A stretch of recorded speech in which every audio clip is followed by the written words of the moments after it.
우리 그리스도인들이 가져야 할 간절한 소원이 있다면 주님이 기뻐하시는 일을 우리가 기쁨으로 행하는 것입니다. 주님이 가장 기뻐하시는 것은 전도와 선교하는 일입니다. 우리의 가족, 이웃, 나아가 세계 열방에 주의 복음을 전하는 것이 우리의 거룩한 소원이 될 수 있기를 바랍니다.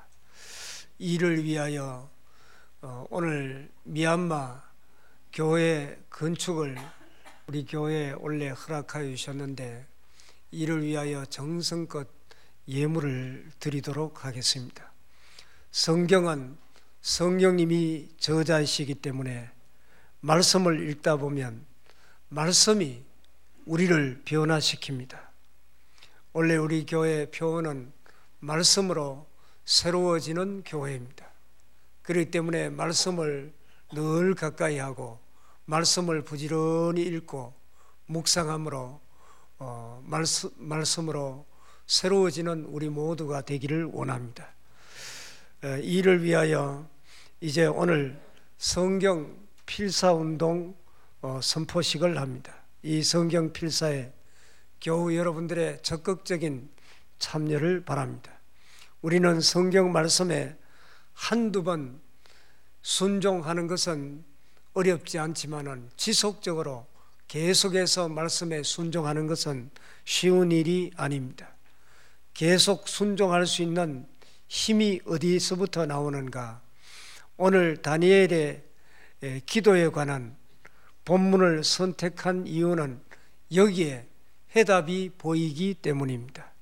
이렇게 지속적으로 순종한 사람은 원래부터 순종하도록 태어났기 때문에 그런 것이 아닙니다. 우리 모두는 연약한 존재입니다. 우리 인간은 넘어지기 잘하고 실수할 수밖에 없는 그런 존재입니다. 그런데 코치를 잘 만나서 자기를 복종시키고 훈련시키면 어려움 가운데도 말씀 붙잡고 다니엘처럼 순종하는 믿음의 사람이 될 수 있습니다. 그렇다면 다니엘이 우리와 다른 점이 무엇이며 다니엘의 이 기도를 통해서 우리에게 주시는 교훈이 무엇인가 하는 것을 오늘 말씀을 통해서 함께 생각해 보려고 합니다. 오늘 본문 좀 앞으로 가서 다니엘의 기도의 그 시작하는 부분을 쭉 한번 읽어보도록 하겠습니다. 9장 3절입니다. 앞부분 3절에 내가 금식하며 베옷을 입고 죄를 덮어서고 주 하나님께 기도하며 간구하기를 결심하고. 지금 이스라엘 백성들의 상황은 예루살렘 성전은 무너지고 이스라엘 백성들은 바벨론 포로로 끌려가서 비참한 생활을 하고 있는 이런 상황이었습니다. 다니엘은 당시에 총리가 되었지만은 예레미야 선지자가 이스라엘 백성들이 멸망한 다음에 70년 후에 이제 예루살렘으로 돌아온다는 예언이 뭔지를 깨닫게 되었습니다. 그래서 다니엘이 기도하며 간구하는데 오늘 3절 말씀 보면 금식하고 굵은 베옷을 입고 회개하며 기도했다는 것입니다. 다니엘은 영적 감각이 살아있는 사람이었습니다. 그는 금식할 때를 알았습니다. 말씀대로 살고 싶으면 이런 영적인 감각이 살아 있어야 됩니다. 운동선수에게 중요한 것은 체력과 운동 감각입니다. 이것이 떨어지면 은퇴할 수밖에 없습니다. 그런데 신앙에는 은퇴가 없습니다. 그러면 우리는 죽는 날까지 영감이 살아 있어야 됩니다. 여러분 성경에 보면 인생이 마칠 때까지 영적으로 늘 깨어 있었던 사람이 있고 노인이 되어 영감을 상실해서 실패한 사람도 볼 수가 있습니다. 나이가 들면 혹시 치매나 걸리지 않을까 걱정하며 치매 걸리지 않기 위해서 약도 먹고 또 운동도 열심히 하고 애를 씁니다. 그런데 성경 말씀을 많이 읽고 암송하고 묵상하면 치매에 걸리지 않을 것입니다. 왜냐하면 하나님께서 그들을 지켜주시기 때문입니다. 오늘 다니엘의 기도를 통해서 우리가 알 수 있는 것은 다니엘은 영적 감각이 있는 사람이었다는 것입니다. 사람은 육의 감각은 뛰어나게 민감합니다.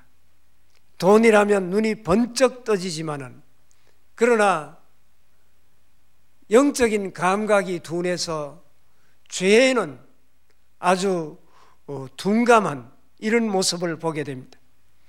창세기 3장에 보면 하나님께서 아담과 하와를 창조하시고 에덴 동산의 모든 것을 아담과 하와에게 맡겨 관리하도록 다스리도록 그렇게 하셨습니다.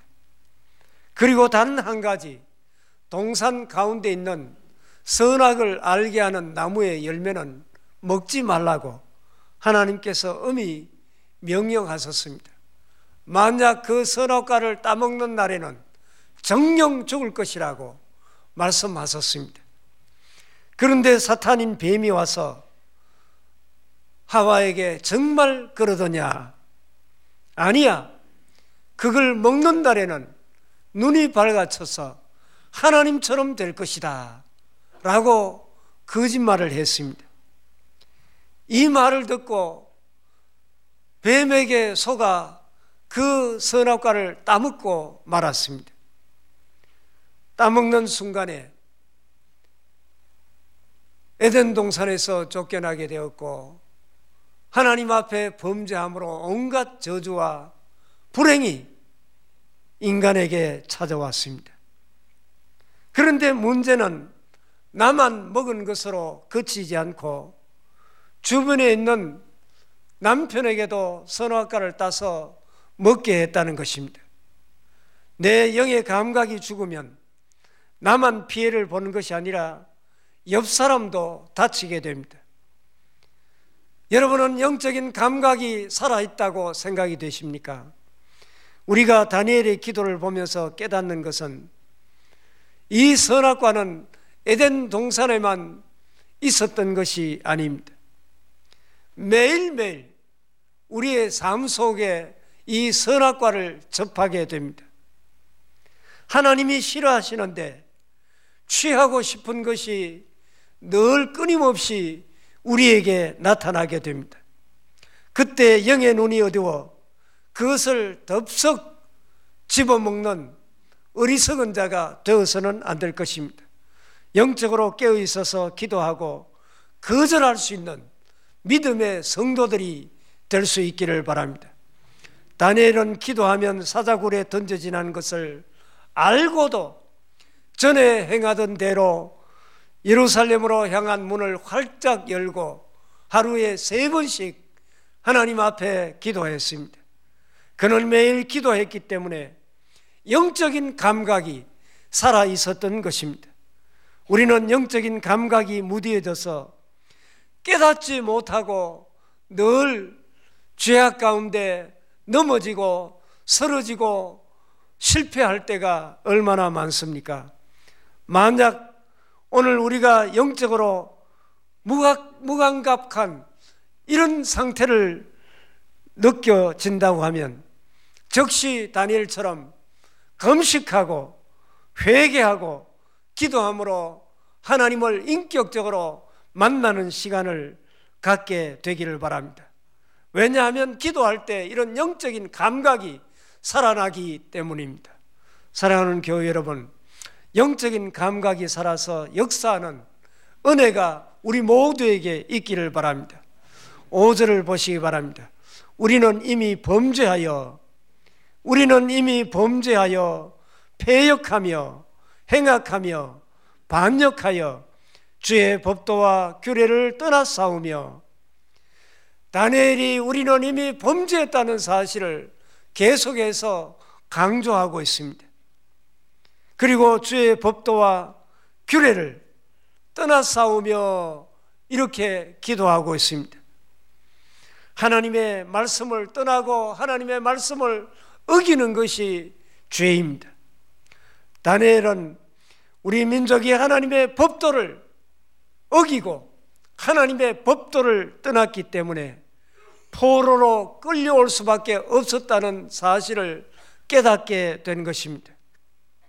계속해서 6절 말씀 보면, 우리가 또 주의 종 선지자들이 주의 이름으로 우리의 왕들과 우리의 고관들과 조상들과 온 국민에게 말씀하신 것을 듣지 아니하였나이다.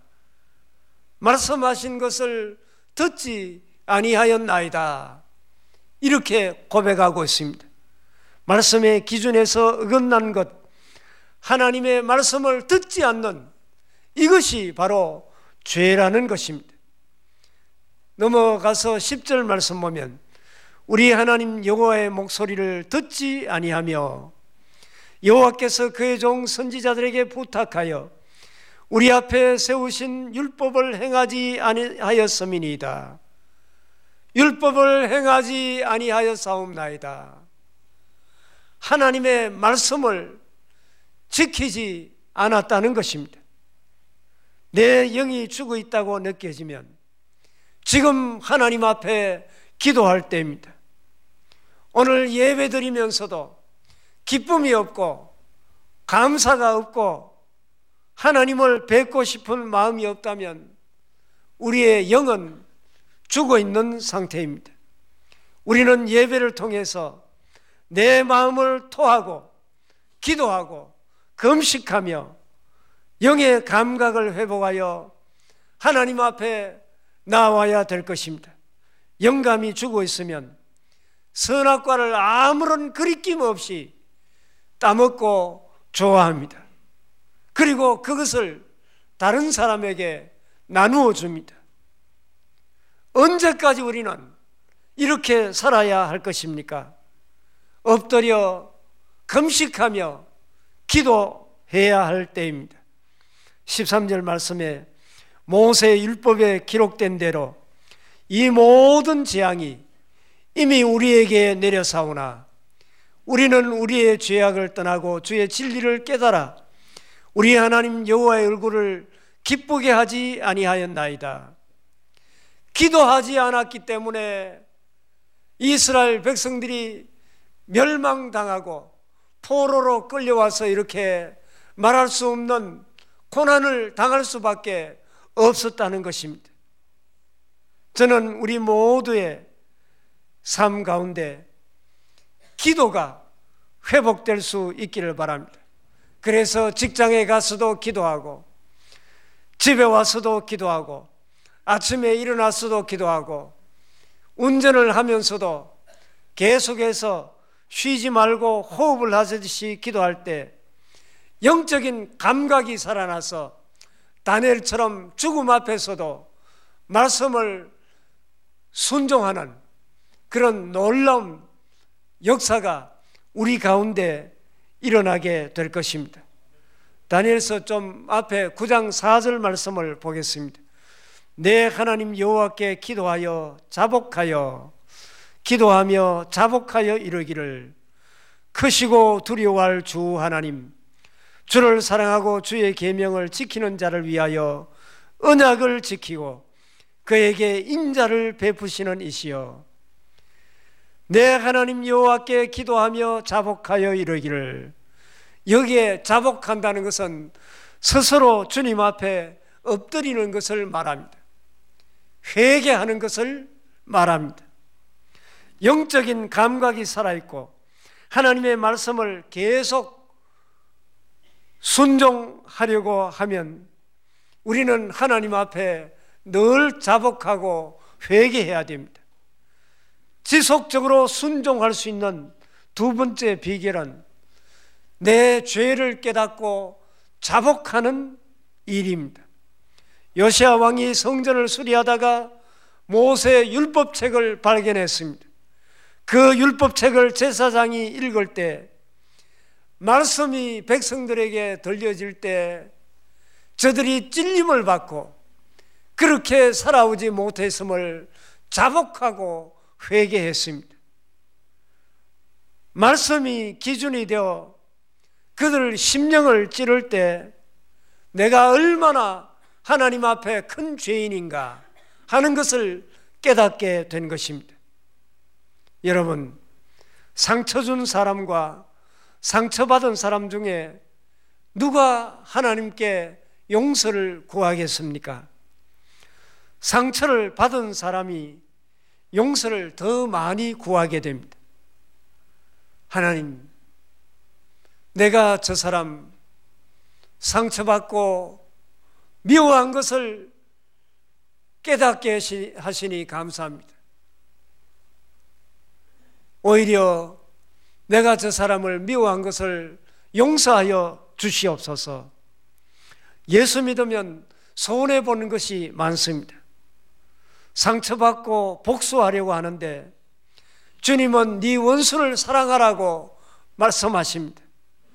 출애굽기 23장 4절 말씀 보면 내 원수의 소가 길을 잃어버렸을 때 참 잘됐다 그렇게 생각할 것이 아니고 그 잃어버린 소를 찾아서 그 가정에 데려다 주라는 것입니다. 이 말씀을 읽는데 왜 회개가 됩니까? 원수의 소가 길을 잃어버렸으면 잘됐다 이렇게 하면 속이 시원할 텐데 성경은 그 소를 그 원수의 집에 데려다 주라고 말씀하고 있습니다. 이 말씀은 원수를 사랑하고 원수를 도우려고 노력해 보라는 말씀입니다. 창세기에 요셉의 형들이 요셉이 입었던 채색 옷을 찢어 피를 묻혀 아버지에게 가져다 줍니다. 성경에 자세히 나오지는 않지만은 요셉의 옷을 벗겨서 찢을 때 요셉은 형들에게 울면서 제발 살려달라고 애걸복걸하지 않았겠습니까? 그런데 형들은 냉정하게 요셉을 애굽의 노예로 팔아버렸습니다. 나중에 요셉이 애굽의 총리가 되었을 때 형들이 곡식을 구하러 왔습니다. 여러 가지 우여곡절 끝에 자기의 친동생인 베냐민까지 자기 앞에 오게 되었습니다. 베냐민이 왔을 때 요셉이 신하들에게 베냐민의 자루에 은잔을 감추어 넣으라고 했습니다. 그래서 베냐민을 붙들어 놓고 이제 다른 형제들은 다 양식을 가지고 아버지가 계시는 고향으로 돌아가라고 말합니다. 그때 자기를 팔았던 형 유다가 요셉에게 말합니다. 총리시여, 이 동생이 여기에 떨어지면 우리 아버지는 죽을 수밖에 없습니다. 내가 아버지와 약속을 하고 왔는데 이 동생에게 위험한 일이 생기면 내가 목숨을 담보로 하겠다고 이야기하고 왔으니 내가 여기에 인질로 남을 테니까 나를 잡아놓고 동생 베냐민을 아버지에게로 돌려 보내주소서, 이런 말을 합니다. 그때 자기를 팔았던 형 유다가 이렇게 변한 모습을 보고 애굽 말로 통역을 하던 신하들을 다 물리치고 요셉은 큰 소리로 울면서 형님, 내가 요셉입니다. 히브리 말로 자기를 알렸습니다. 그리고 다 애굽으로 오라고, 내가 형님과 형님의 가족들을 먹여 살리겠습니다. 그때 요셉이 형들에게 각기 선물을 주었는데 그 선물이 무엇인지 아십니까? 자기의 옷을 갈기갈기 찢어서 피를 묻혀 아버지에게 갖다 주었던 형들에게 좋은 옷을 한 벌씩 선물을 했습니다. 이것이 예수님의 사랑이요 우리 기독교입니다. 하나님은 우리에게 원수를 미워하며 사는 그 수준에 머물러 있지 말라는 것입니다. 회개하라고 말씀하십니다. 성도들끼리 원수가 되어 아직도 말도 하지 않고 가슴에 품고 미워하는 사람이 있다면 주님은 지금 우리에게 회개하라고 말씀하십니다. 이 회개가 일어나야 계속해서 말씀에 순종하며 살아갈 수 있을 것입니다. 사랑하는 교회 여러분, 내 옷을 찢은 형들에게 옷을 선물할 수 있기를 바랍니다. 이것이 예수 그리스도의 사랑입니다. 말씀을 읽으면 죄를 깨닫게 되고 그리고 하나님 앞에 진정으로 회개하게 될 것입니다. 이 다니엘의 기도를 보면서 우리가 평생 말씀에 순종하며 살아갈 수 있는 비결을 찾을 수 있습니다. 자복의 기도, 회개의 기도로 영적인 정결함을 회복할 때 우리는 말씀의 능력을 힘입고 계속해서 말씀에 순종하는 삶을 살아가게 될 것입니다.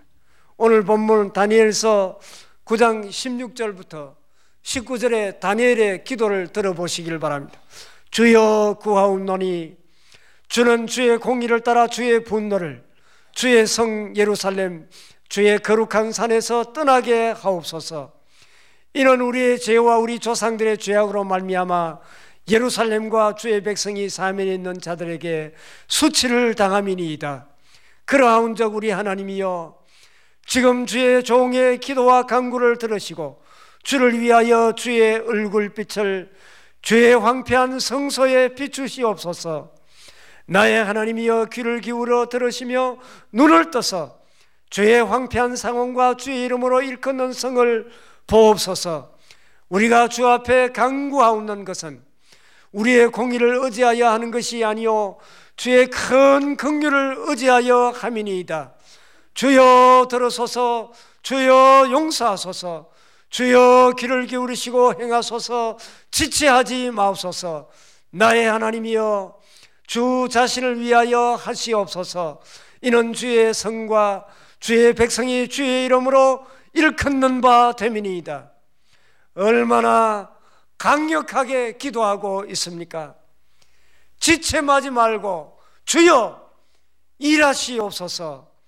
우리의 기도가 부르짖어야 될 때가 있다는 것입니다. 영적으로 병들어 있을 때, 죄로 쓰러져 있을 때 주여 회개하오니 나를 살려 주시옵소서. 이런 기도가 필요합니다. 우리가 이 땅에서 비실비실하게 살려고 우리를 구원해 주신 것이 아닙니다. 하나님의 십자가의 군병이 되어 죄와 담대히 싸워 이겨야 할 것입니다. 여러분 말씀을 따라 계속 살아가기를 원하십니까? 그렇다면 우리는 간청에 기도를 드려야 됩니다. 내가 이렇게 더 이상 살지 않도록 지체하지 마시고 주의 빛으로 나를 환하게 비추어 주시옵소서. 나를 씻어주시고 나를 붙들어 주시옵소서. 쓰러진 나를 일으켜 주시옵소서. 주님은 간청하는 기도를 결코 거절하지 아니하십니다. 간청의 기도로 영적인 강건함을 간구하십시오. 영적으로 강건해야 우리는 유혹에서 이길 수가 있습니다. 영적으로 강건해야 타협하지 않고 주의 말씀을 따라 살아갈 수 있습니다. 영적인 강건함을 우리가 덧입어야 위기 앞에서도 말씀을 지킬 수가 있습니다. 여러분, 다니엘과 세 친구들은 왕의 기름진 음식을 거절하고 채식을 먹고도 얼굴에 윤기가 넘쳤습니다. 사드락, 메삭, 아벳느고는 7배나 더 강력한 풀무불에 던져졌지만은 그러나 하나님께서 저들을 보호하여 주심으로 건짐을 받게 되었습니다. 다니엘은 사자굴에 던져졌지만은 하나님께서 천사들을 보내어 사자의 입을 봉함으로 말미암아 다니엘은 사자굴에 던져졌어도 안전하게 구원함을 받을 수 있었습니다. 우리가 다니엘과 같이 이렇게 회개하며 금식하며 기도할 때 하나님이 함께 하십니다. 하나님의 말씀을 지킬 수 있는 힘과 능력을 베풀어 주십니다. 우리는 늘 기도함으로 큰 능력을 받아 다니엘과 같이 죽음 앞에서도 말씀을 지키며 승리하는 우리 모두의 삶이 될 수 있기를 바랍니다. 아버지 하나님, 우리의 영의 감각을 회복시켜 주시옵소서. 영적인 예민함을 갖게 하여 주시옵소서. 죄를 끊어버릴 수 있는 능력을 허락하여 주시옵소서. 우리의 의 때문이 아니라 하나님의 긍휼하심을 의지하고 기도하옵나니 우리를 변화시켜 주시옵소서. 회복시켜 주시옵소서. 치유하여 주시옵소서. 주님 앞에 온전한 삶을 살아가게 하여 주시옵소서. 말씀으로 날마다 승리하는 우리 모두의 삶이 되게 하여 주시옵소서. 예수님 이름으로 기도하옵나이다. 아멘.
예, 2020년 전교인 성경 필사대회 선포식을 갖도록 하겠습니다. 나는 대한예수교 장로회 대구 상동교회 담임 목사로서 2020년 성경 필사 운동이 시작됨을 선포합니다. 이 성경 필사 운동 목적을 잠깐 말씀드리겠습니다. 우리 교회는 오늘부터 이제 3월 29일 주일까지 7주간에 걸쳐 전교인 성경 필사 운동을 실시합니다. 그리고 필사된 성경은 제본을 해서 4월 26일 교회 창립 주일에 봉헌을 하려고 합니다. 이 필사 운동을 실시하는 목적은 우리 교회 2020년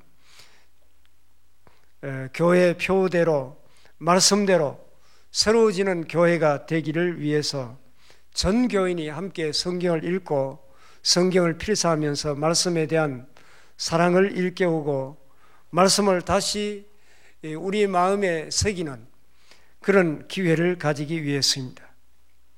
그러면 이 필사 운동이 어떻게 진행되고 어떻게 필사하는지 간단하게 소개하면, 이 성경 필사 운동은 한두 사람이 하는 것이 아닙니다. 여기에 계신 모든 교우 여러분들이 한 분도 빠짐없이 이 필사에 참여하는 것입니다. 아주 눈이 잘 침침하고 서기가 어려운 분은 이 A4 한 장 정도 이렇게 서시면 됩니다.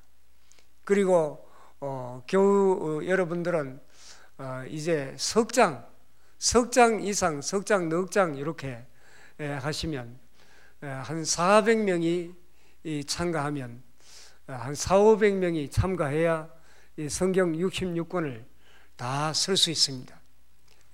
양을 내가 어느 정도 하면 되겠다 하는 기준이 될 것입니다. 이제 일천 현관에 나가시면 성경 필사 운동 신청서가 있습니다.